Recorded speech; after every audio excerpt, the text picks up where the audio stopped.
Well, hello, Vineyard Church Pittsburgh. It's good to be with you guys this morning, even virtually. If you don't know me, my name is Brandon Stevenson. I'm the pastor of One Church.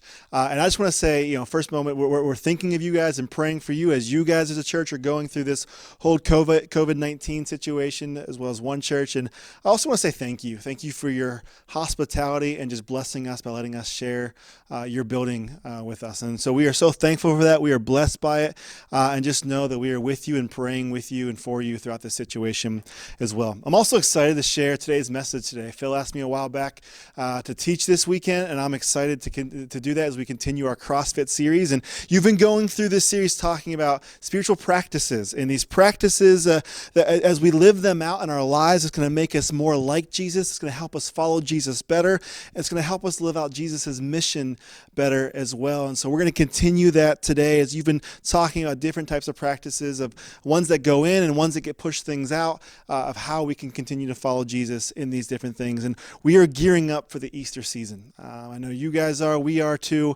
We are getting ready to celebrate Easter, and Easter is the greatest day in history, and for Christians it's the greatest celebration we can experience. But before we get to Easter, that's here in just a few weeks, I want to look at an outward discipline that will help us live out the gospel better and bring hope to a world that is so desperately needing it right now. And that's the discipline, and that's the practice of service.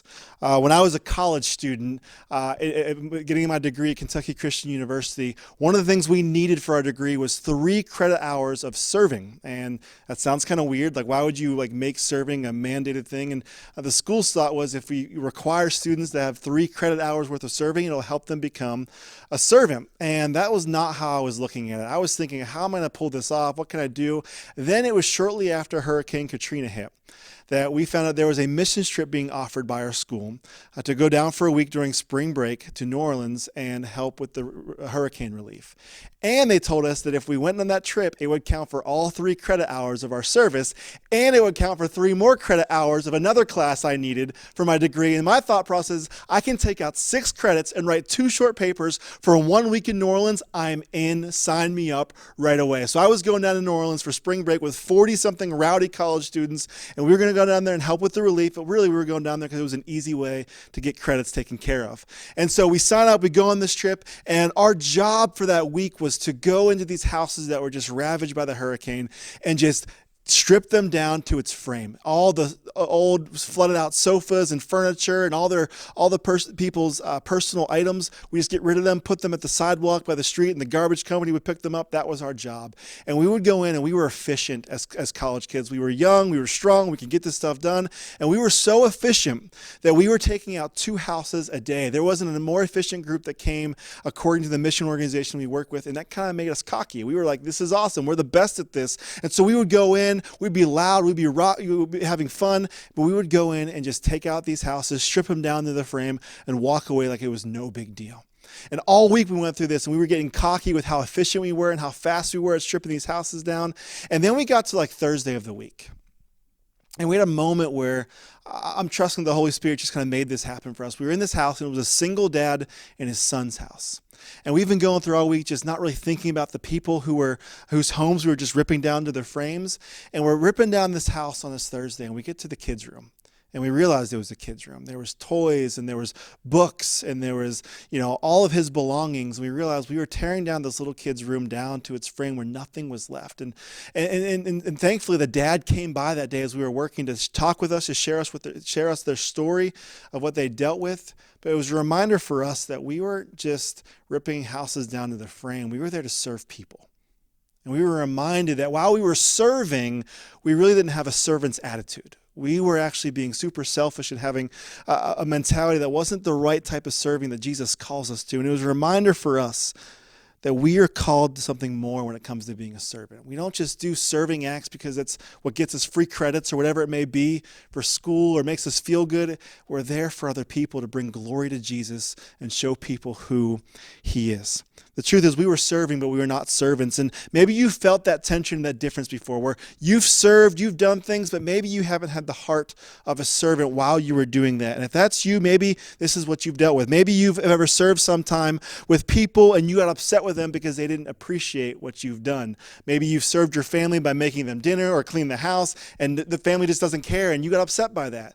That is when we serve without a servant's heart. If you've ever done a task because you felt like it would give you status and give you recognition, that's when we serve without a servant's heart. Or maybe you haven't done a task because maybe you felt like that task or that opportunity was beneath you. Maybe it was beneath your pay grade at your job, or maybe it was something you didn't want to do at home because you think that's not what you want to do, that's not what you like to do, so you didn't do that.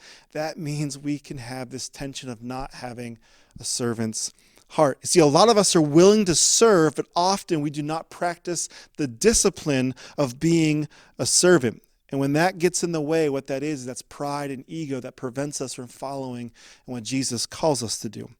And something we may not like to admit, but we all struggle with pride and ego in our lives. And so the tension I want to wrestle with today as a church is how can service fight against our fleshly desires and our pride and fight against our selfishness to give us a heart that's more like Jesus?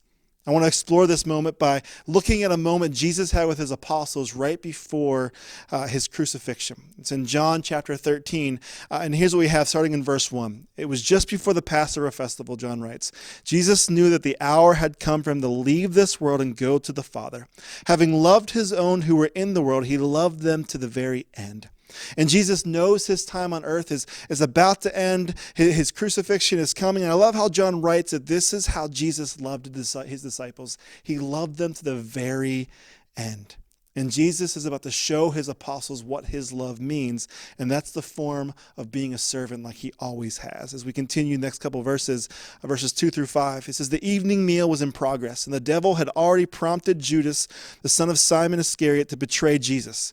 Jesus knew that the Father had put all things under his power, and that he had come from the Father and was returning to God.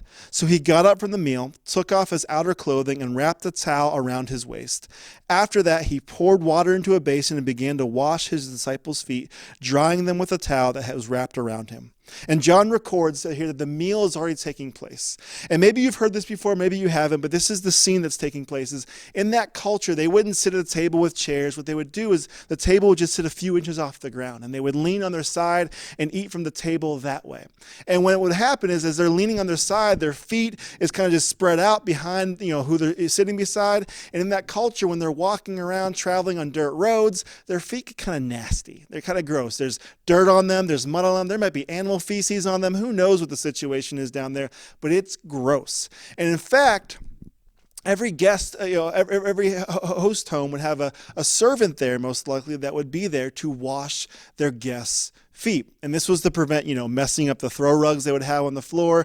It'd be, to clean them, to make sure they're not stinky, disgusting, muddy feet around someone's head as they're leaning over trying to eat this meal. And so this is what was customary in that day. But the problem is, in this situation, that servant wasn't there. And so Jesus and his apostles are about to have this Passover meal, and there's no one to wash their feet.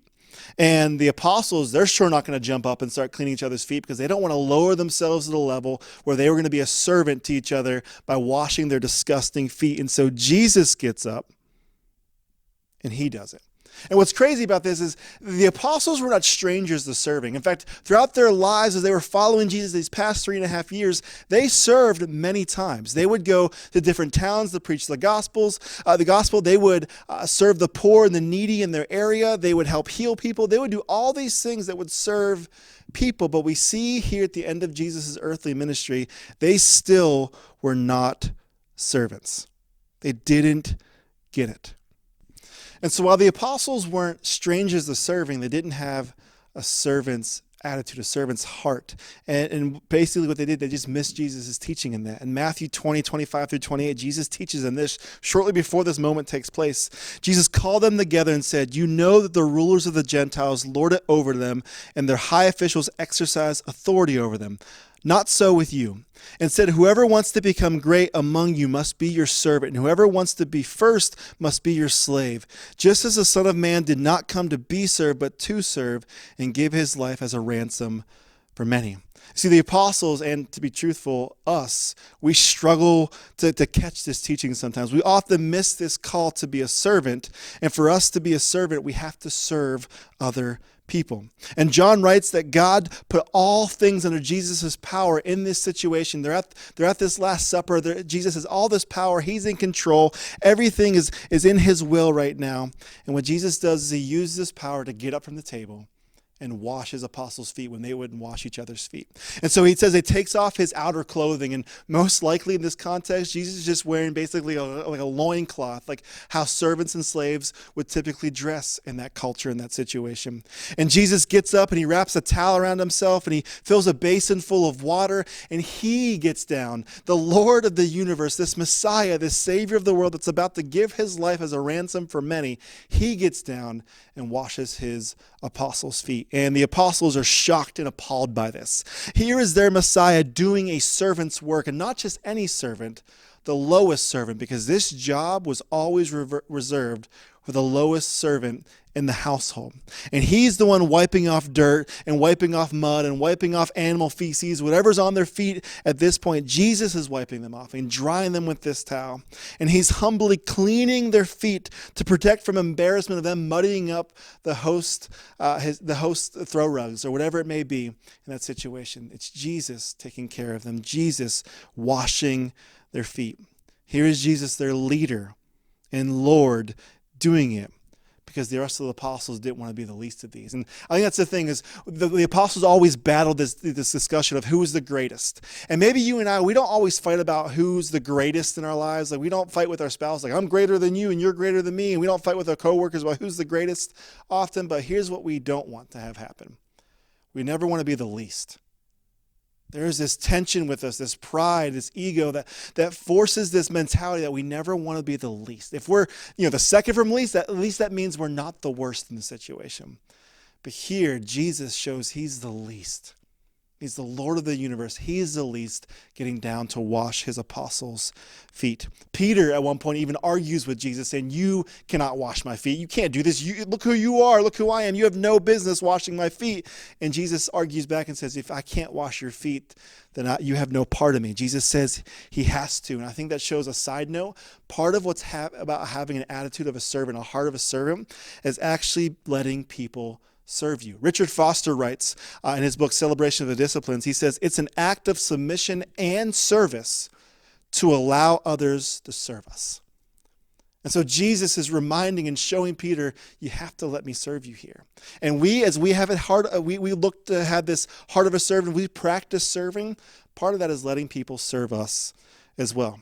And so Jesus is the servant, and he washes his closest friends, his apostles' feet in this moment.